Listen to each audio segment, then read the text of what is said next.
It's good, YouTube. So, what do you do when you have a cold? Well, if you've tried all conventional cold medicines and you're still stuffed up, might I recommend hot sauce or horseradish? Some sort of spicy food that's hot enough to clear out your sinuses. That usually seems to work. But my sinuses have been stuffed up for the last 2 days or so, and it's starting to clear up just a little bit. It's not nearly as bad as it was about 2 days ago, so that's one of the advantages to having a healthy immune system. Right now, I'm sipping on some Fletchman's vodka mixed with Coca-Cola.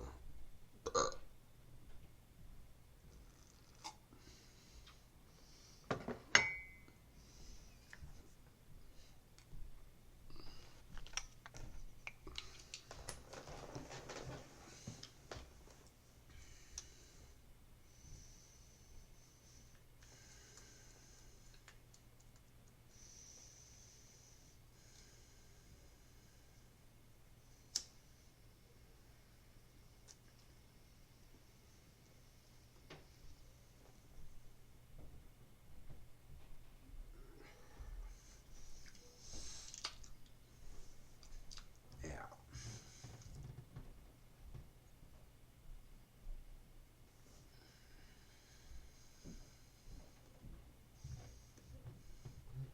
But if you have stomach ulcers that are sensitive to spicy food, then if you're using spicy food to clear out your sinuses, be careful with that, obviously. But, yeah, some spicy house hot sauce. When your face starts sweating and your whole face is just watering from the heat of the hot sauce, you blow your nose a shit ton of times, and then I guarantee you your sinuses will be cleared out. But I'm blowing my nose as often as I can, and that seems to be doing the trick. If my nose was not able to blow properly and dispose of mucus in like a tissue or whatever, you know what I'm saying? Kleenex, yeah, whatever the fuck you want to call it. If I couldn't blow my nose properly, then I'd take a little bit of hot sauce, and I'd usually do it, but I'm having no trouble with blowing my nose. It's just excess and stuffy. The thing of it is, YouTube, is I hardly ever get sick, and my immune system seems to be doing a pretty excellent job of fighting off a cold, so to speak. Yeah.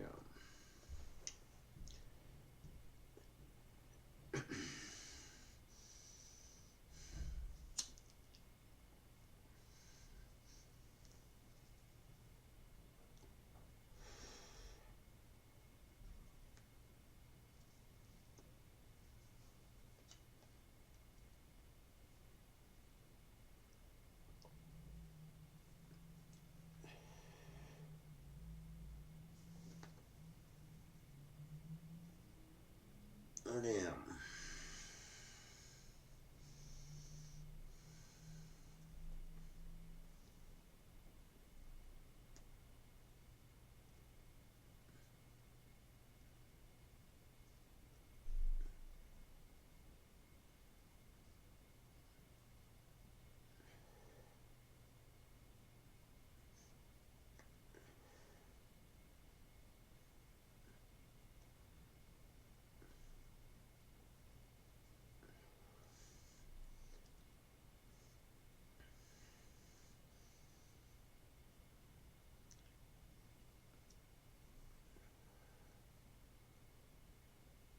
You hear Vegeta say, I do a lot of push-ups and sit-ups, and I drink plenty of juice. Uh,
nose seems to be clearing up a little bit. That's nice.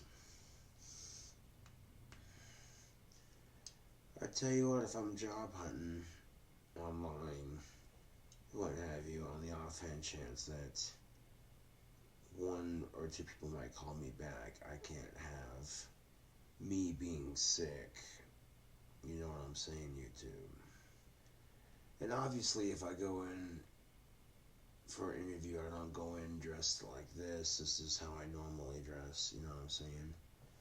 Especially for warmer weather. You know, gonna show off these things right here. It's a good thing Wyoming is an open carry state because these are some big guns. Okay, that was a really horrible joke, but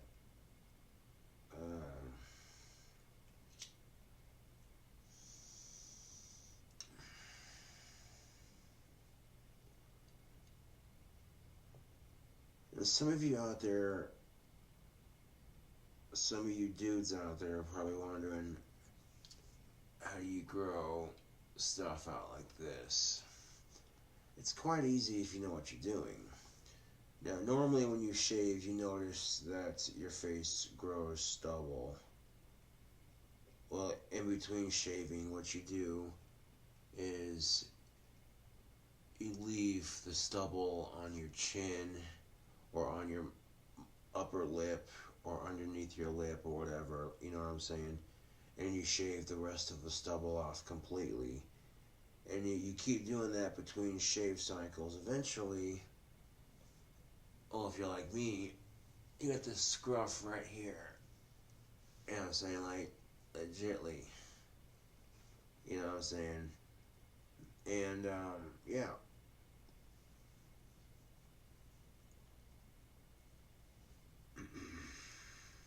Shit, if I know I could have grown this, I would have been growing this in high school. Damn.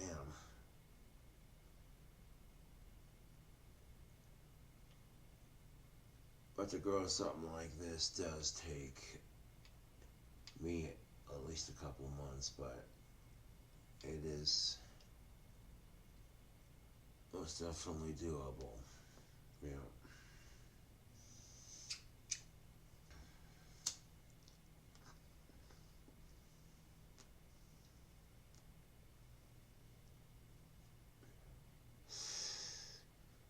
Sipping on that vodka and coke, 'cause now I'm no joke. Take a trip down to Colorado and buy some weed and have a toke. Stanley Steamer Hotel, fucking with ghosts and getting stoned.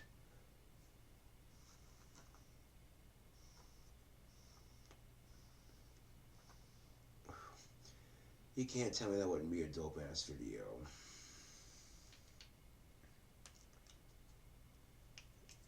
Me on camera fucking with ghosts. Like, YouTube, check this shit out. I happen to be very sensitive to the spirit world, YouTube. So, for whatever reason, I've been able to see ghosts a lot easier than most people. And spirits seem to be drawn to me for whatever fucking reason. Don't know what it is, but there you go.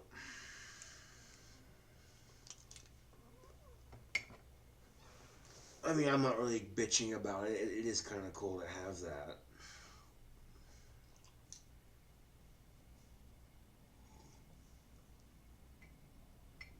Having the gift to sense spirits, and of course, having a gift with animals. I've always had a way with dogs, especially. I'm cool with cats, you know, but I'm more of a dog person.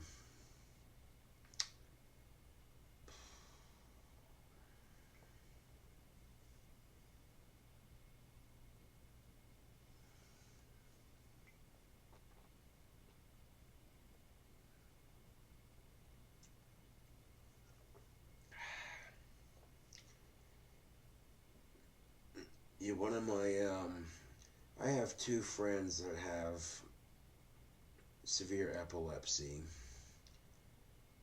And one of them had come over earlier. He's like, hey man, can I just rest for a minute? Because he told me about how he had a seizure yesterday, and I said, yeah, that's cool, man, you know.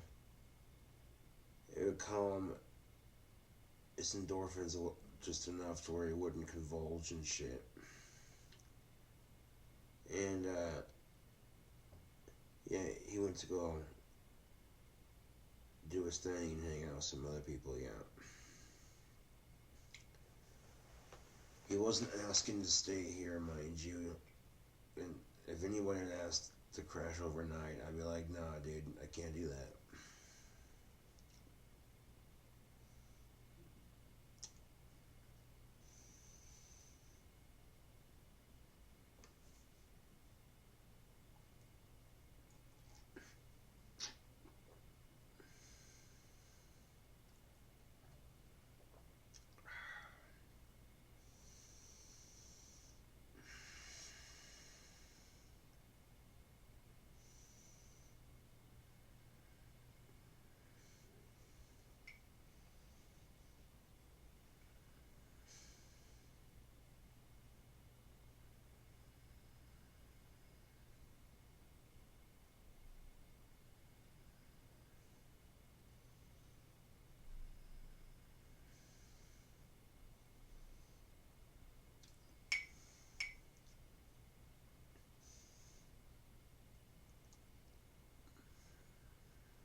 I mean, who the fuck do you know would start off a ventriloquist video with heavy guitar shredding? It's just one of those things that a whole lot of people on YouTube aren't really doing, you know, so there is some originality to it.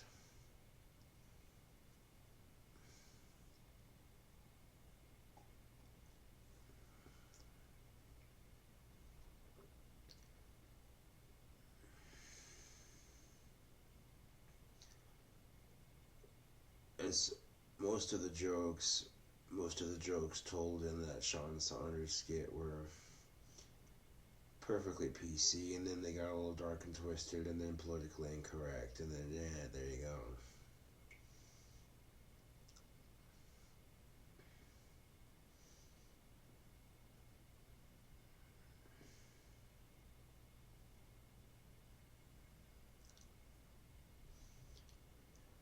Those are jokes I had already done before, and the skit works for a YouTube video because you know people find that shit funny. But actually sitting down and writing a skit for Sean and his girlfriend to do on camera, that shit would be fucking funny. People would be like, they're fighting just like a real couple and they're both dolls. You know, that kind of thing. And I think people would be like, okay, that's really funny. Or some people would be like, that's not funny at all, it's just stupid. You know, people have their opinions. But, yeah.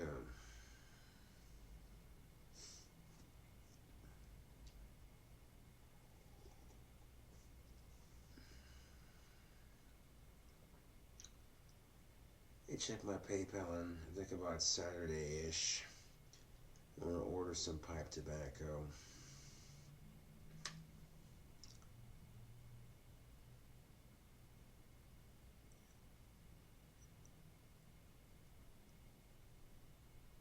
A couple ounces have set me right.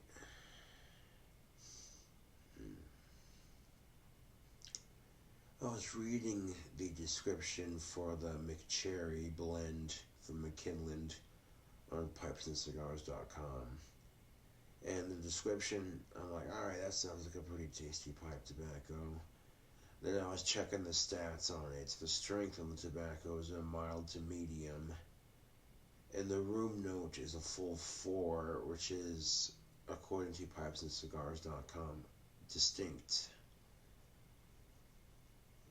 Which, for me, I'm somewhat picky with pipe tobacco. If it's an aromatic, I want it to taste good.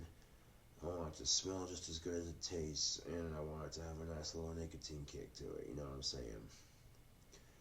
And most people, when they think of pipe smoking, they think of a sweet-smelling pipe tobacco that's perfumes the air with wonder and delight. People be like, "Oh, what you smoking on? That smell good." Although if you're someone like me who has long ass fucking hair and shit, people see you smoking out of a pipe and they're like, "What the hell are you smoking out of that?"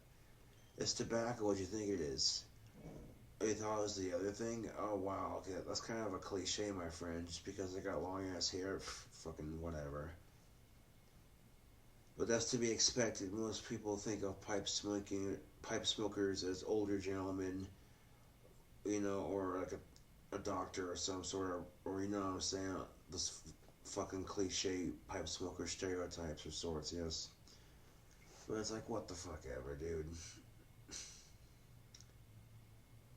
Pipe smoking is a lot cheaper than cigarettes, and for a lot of non-smokers, I've never heard a non-smoker complain.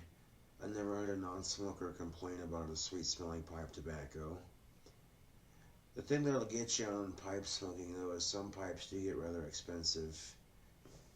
I pay like maybe $20 plus tax for this one right here. That's not too inexpensive, to be honest with you, because I've seen tobacco pipes go for $4,000. Who in their right fucking mind, if you have the kind of money to spend $4,000 on a tobacco pipe, that's just so you can brag to all your friends at the country club. Oh, I do declare, I spent $4,000 on this pipe. I'm gonna go smoke it to my Mercedes Benz. I don't know how those people sound. It's just, yeah.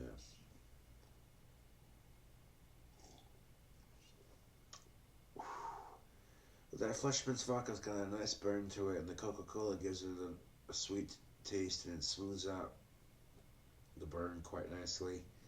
It makes it drinkable. Fucking hell, my nose is still stuffed up. I'm not gonna be able to record any album shit until I'm not fucking sinused up, like, you know what I'm saying? Because I can't sing 100% if my fucking sinuses are stuffed up.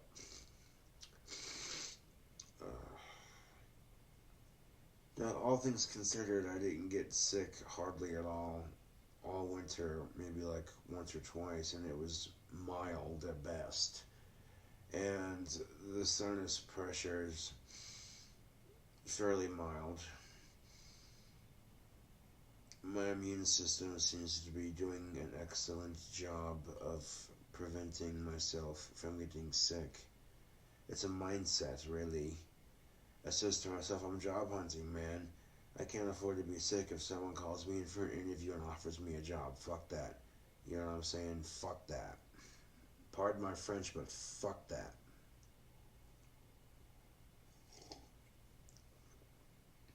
At this point, they'd be like, oh, that's an excuse. I'm like, no, it's not an excuse. But if your nose is so stuffed up that you can't blow your nose when you're sick, fucking, you got horseradish, you got wasabi sauce, you got hot sauce, pick one. Something spicy enough that it'll literally decongest your sinuses for you. You know what I'm saying? Some people despise spicy food for the sheer fact that it burns the crap out of their mouth and people cannot honestly see. So there are some people out there who would look at people like me and go, why the fuck would you use Swampadelic? It burns the shit out of your mouth. What is there to gain out of eating something like that? Believe it or not, spicy food is actually really good for your sinuses and for your overall immune system. If you have a high tolerance to spicy food, you know what I'm saying, like that stuff is good for your immune system if you have a high tolerance to spicy food. And if you clear out your sinuses just a little bit, you know what I'm saying. But oh, I can breathe clearly again. Oh, that's nice.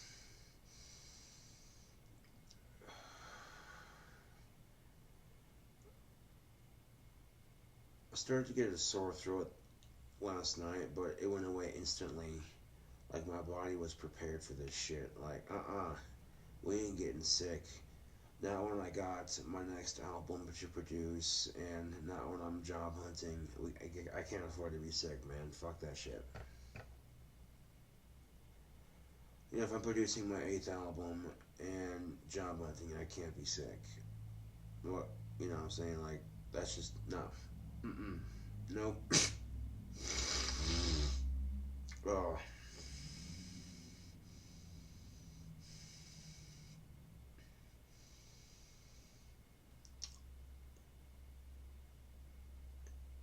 I reckon within the next 2 to 3 days, I'll be rid of this bullshit. Getting stuffed up is not fun, but again, it's part of the human experience, so to speak. You tend to get sick every now and then eventually you get better.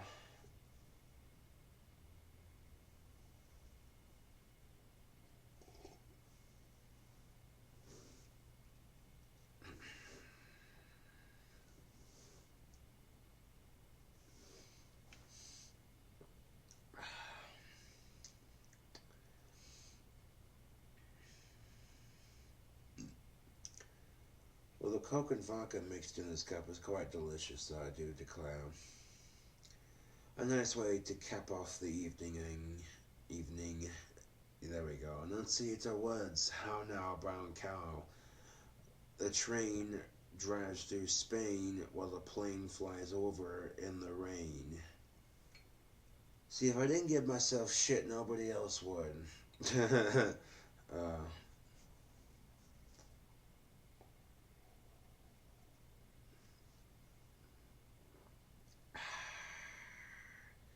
and that's the beauty of mixing soda with hard liquor, is that you can literally make the burn go away and make it taste better.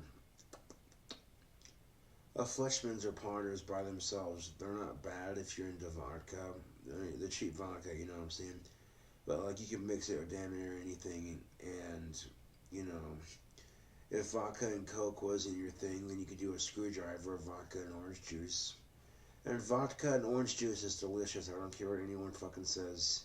If you don't have a screwdriver, you're fucking missing out.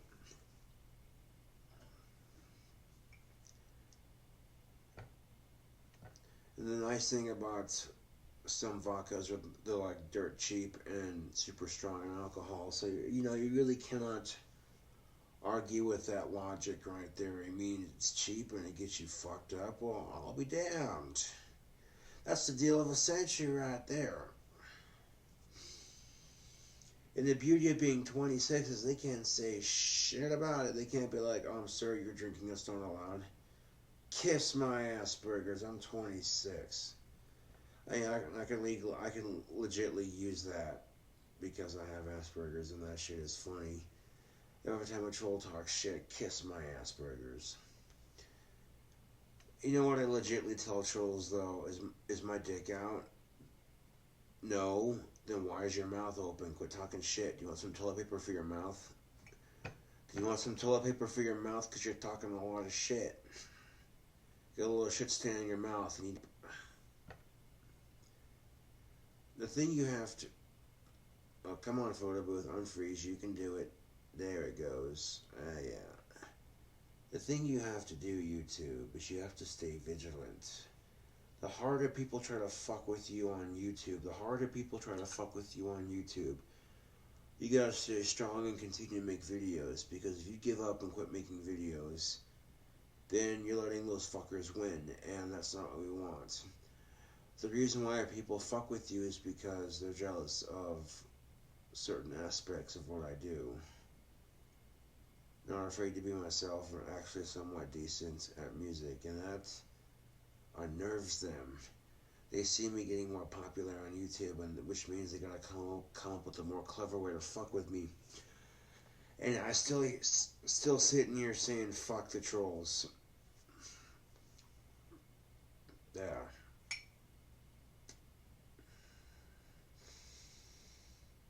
Having my nose stuffed up on and off these last couple of days, the last 2 days. Yeah, it's part of being sick, but you know, it's easily enough fightable. You know, eventually it goes away.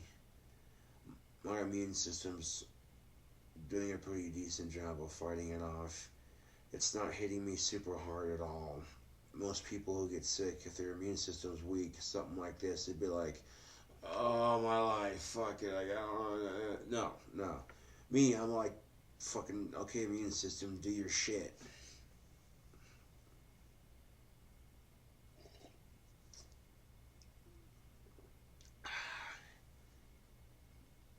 Man, I think my family does have a membership at the YMCA here in town. So if I wanted to go lift weights, I could, which would be a nice little benefit. But doing push-ups and sit-ups works just as great too because you're bench pressing your own body weight when you're doing push-ups. And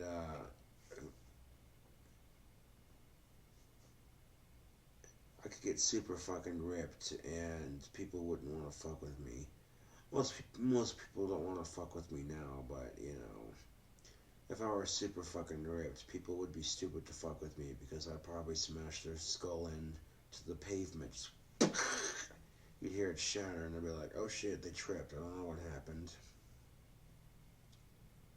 Nah, but it's a quote from Spider-Man: "With great power comes great responsibility." And when you're a big ass fucking dude that could knock somebody out in one fucking hit, you gotta be responsible with that. You can't just go around picking fights with everyone. That's not good, you know what I'm saying? You gotta be responsible with the power, you know what I'm saying? And I suppose it's no different than when you're casting spells either. Magic works a lot like karma. Whatever you cast out can come back 10 times on you. So if you're casting a negative spell on somebody, if your circle of protection is not strong, it can literally come back 10, 20 times worse on you. And that's why I avoid using my magic to hurt people unless I absolutely have to. Choosing my words carefully on that, yeah.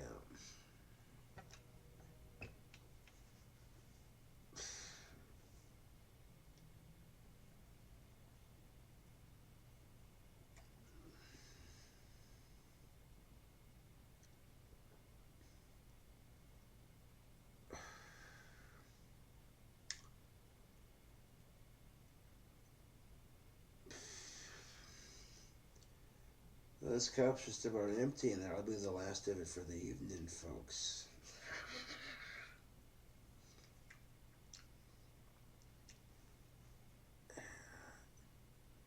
You ask, how did I get alcohol? Well, a friend of mine stopped by, and he's like, hey man, you want a drink? I'm like, yeah, is that a trick question? You ask me if I want to drink. That is that a trick question? And the answer is, of course, I want to fucking drink. What am I? A soberholic? Fuck that. No, I joke, YouTube. I joke. That was horrible. That was a horrible joke. I like getting drunk as much as the next guy, but you got to be responsible with it, YouTube. You know, you can't be drunk all the time. That just, well, it can get old after a while. You know, you think it's fun for a minute, but then, you know, when that's all you do is drink alcohol, eventually you start falling into a rut where you gotta have it, and that's just not a good habit to get into. You know. Thing of it is I know what happens when I get drunk. I either pass out or become a total smartass. And I only get physical unless I'm provoked, you know, kind of thing. A lot of people, when they drink heavily, some people get violent, some people get overly emotional, and some people are just flat out sloppy as fuck when they're drunk. And it's like, dude, no. Okay, the important thing about anything that you do in life, like alcohol, for instance, is know how it affects you. If you're the kind of person that gets incredibly sloppy after just one or two drinks, then alcohol's really not your thing. You know, you might want to like have like one drink and just sip on it all night. You know what I'm saying? Because nobody likes a sloppy drunk. You know what I'm saying? It's no different than if you were a violent or overly emotional drunk. But that doesn't mean that just because you drink alcohol that you're going to be violent or overly emotional. I think that's a cliche that people have with alcohol. They sit there and say that, oh, if you drink alcohol, it makes you violent. Not necessarily. There are plenty of people when they drink, they mellow the fuck out. They're just whatever, you know, unless they're provoked. And yeah, there are some people that just get flat out angry when they drink, and it's like these are the people that shouldn't be drinking, you know, because sloppy drunks are nowhere near as obnoxious as angry drunks. Yeah. Oh, just like when people say that if you smoke pot, you're lazy. That's bullshit, man. Not every person who smokes pot is lazy. Yeah, there are some people who smoke it and they don't do shit. They sit on their ass, they eat Cheetos and Doritos, and they play video games and what have you. And there are some people who smoke pot and they get shit done. They're productive members of society. To sit there and say that every person who smokes pot is lazy, that's just like saying every person who drinks alcohol is violent. It's a common cliche, really, and it's just outdated and unnecessary.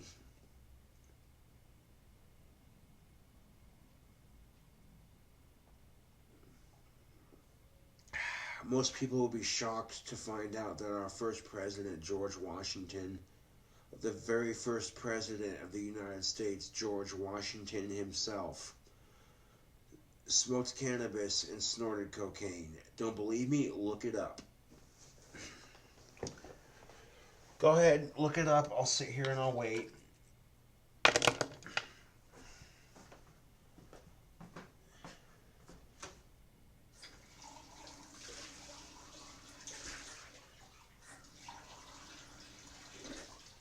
Now, a lot of you are going to be asking yourself this question. Okay, if our founding fathers experimented with drugs, why didn't they tell us about that when we were growing up?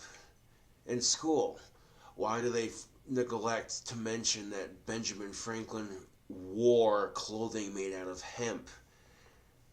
And then why do they neglect to mention that Benjamin Franklin was high as fuck on opium when he decided, oh, I want to tie this wire to this kite and then tie a key to that wire and fly it in a rainstorm to see what happens?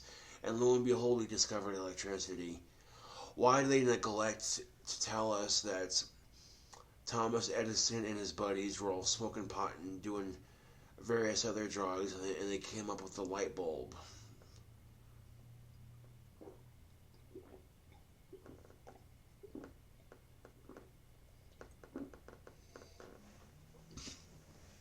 Drink a cup of water there. Why, you ask? It's quite simple, YouTube. The reason why the school system fails to teach children about some of the greatest thinkers of our modern times, like Albert Einstein, for instance. Albert Einstein also experimented with drugs. But the reason why they don't tell you about Abraham Lincoln or John F. Kennedy smoking weed is because it's so they can tell you when you're older, when you're in high school, that just say no to drugs, you know, and all that bullshit. Oh, even when you're younger, when I was growing up, it was always just say no to drugs. But come to find out, some of these drugs that they're telling you to say no to aren't exactly bad for you. Like, they're saying that psychedelic mushrooms could be the next natural antidepressant. And medical marijuana has so many potential benefits, it's unreal. As a matter of fact, humans are biologically designed to receive cannabinoids and the chemicals found in the cannabis plant.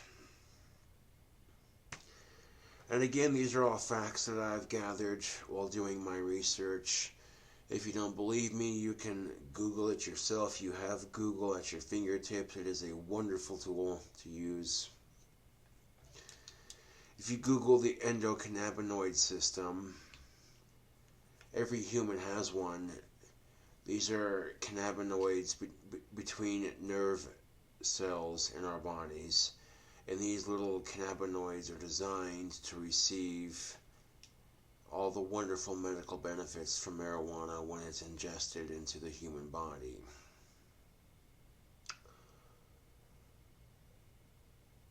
When you have cancer, you can't eat, you can't sleep, and you're depressed because you think you might die. But then you go through chemo trying to eradicate it, and it kills your appetite completely.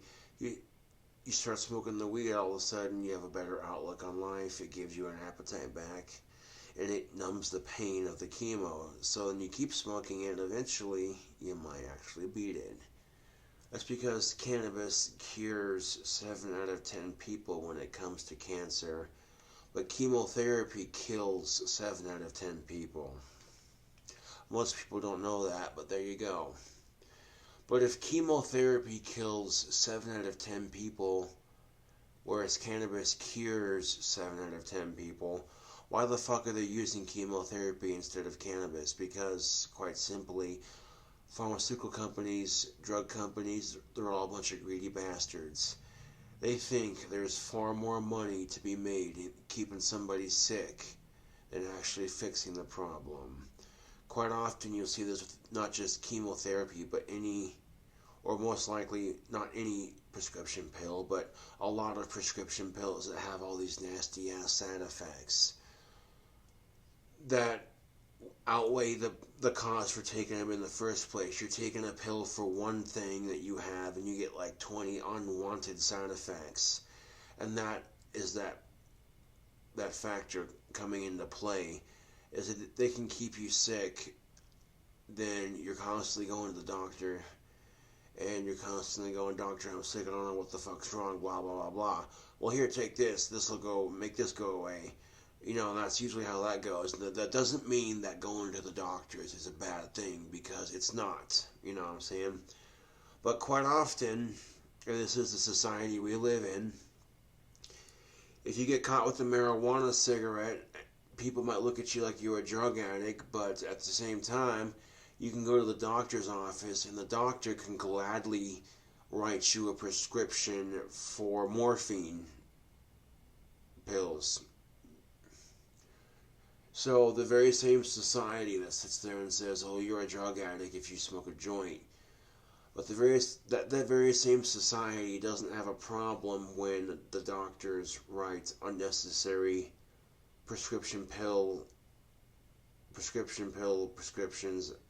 out to people who don't need it, but they're looking to make a quick buck. And every time a doctor writes a prescription to a patient, the company that makes that pill will give that doctor a small cut of the profits made from that pill. It's common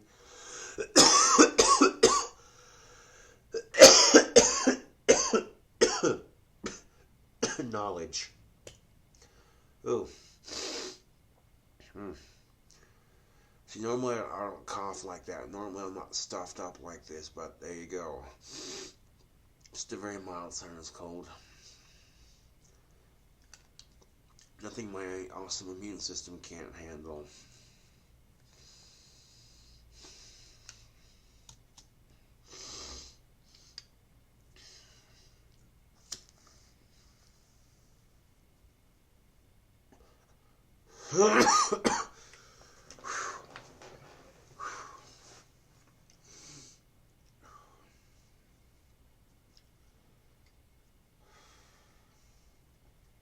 Trying to enjoy a decent bowl of pipe tobacco, and it can be hard to hold the smoke down when you're congested. Fudge it.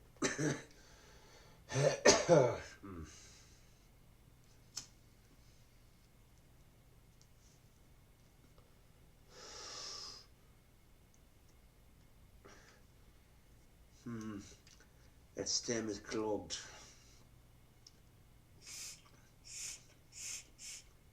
Not anymore, it's not. One YouTuber asked, is it hard to unclog the stem? And the answer is so far no, it hasn't given me any difficulties.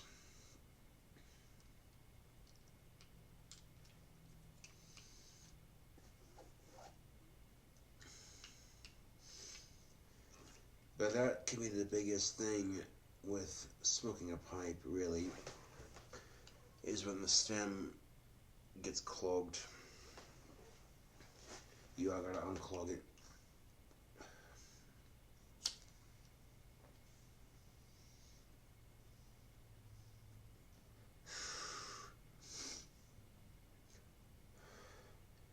It's such a nice night out that I figured crack the window and get some nice, relaxing air blowing through here. Well, if you're smoking tobacco anyway, it's better to have the window cracked open so it's not billowing in the air.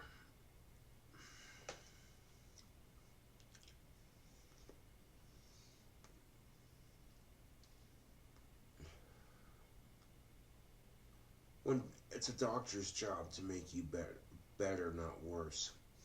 There are some doctors who support cannabis because they know it has a lot of medical potential, but they cannot publicly come out in support of it because they would lose their job and their doctor's license if they come out publicly supporting it. So a lot of doctors are behind closed doors with that shit. And there are some doctors who still flat out refuse to acknowledge that cannabis has any medical benefits. And to these doctors who refuse to acknowledge that cannabis might actually have some healing potential, you call the oath you took a hypocritical oath. Well, you should call it a hypocritical oath because you're so against cannabis, but yet you have no problems filling out these crooked drug companies' drug deal receipts and telling people, hey, you take this and you'll be better. It might give you 20 side effects, but if it only gives you like 5 or 10 of them, just call me and we'll figure this out, kind of thing. And that's why I don't trust the drug companies, man. There are a lot of drugs out there that do a lot of good for people when the prescription pill is actually made right in the laboratory and it actually does help people. Awesome. But a lot of these pills have side effects. You're taking a pill for one thing and literally getting 10, 20, 30 side effects. And it's like, fuck that, dude. You want a perfect example of this? Go to YouTube right fucking now and type in Chantix commercial in the YouTube search box. And watch the entire thing. It's a quit smoking pill. Side effects for that pill include irritability after quitting Chantix, trouble sleeping, vivid or strange dreams or nightmares, thoughts of suicide, all this other crap. And it's like, dude, one pill should not give you all this. Like, you're trying to get someone to quit smoking and not give them vivid or strange dreams, trouble sleeping, thoughts of suicide. And if Chantix gives you irritability after you quit taking Chantix, that's no different than quitting cold turkey. And if you're going to quit smoking, people, quit cold turkey. Fuck Chantix.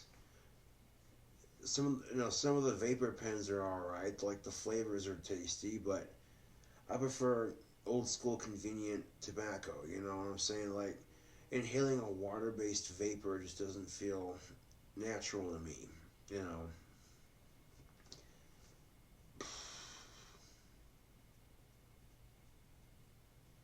But life is an interesting son of a bitch, let me tell you. Some of you out there know exactly what I'm talking about. Life is kind of ironic. Here's how life works in a nutshell.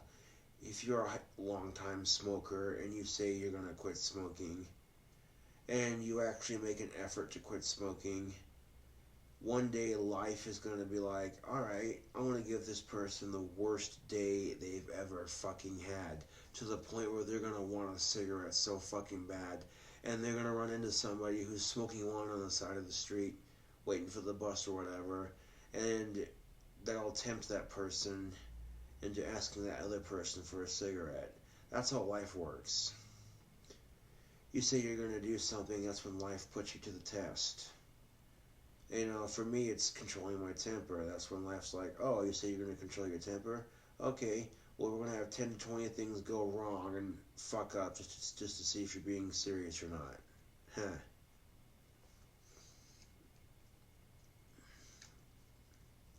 And it's like that with everybody and everything if you think about it.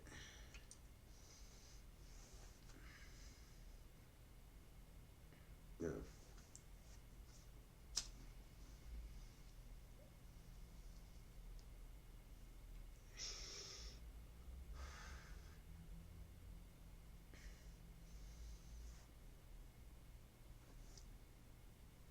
I'm big enough to do some damage, but I could be bigger. And it wouldn't take much, YouTube. Oh no, it wouldn't.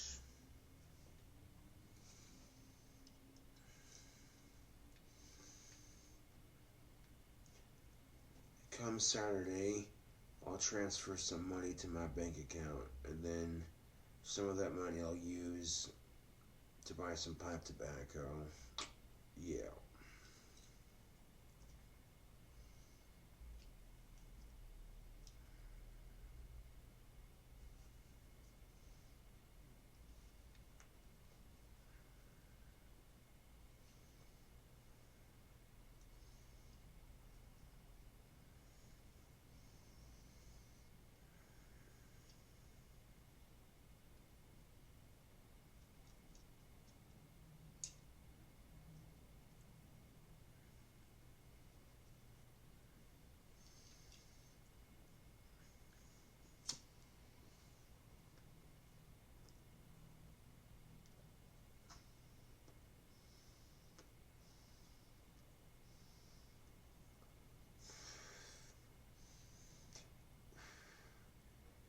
I call this a drink combo video. Would you call it YouTube?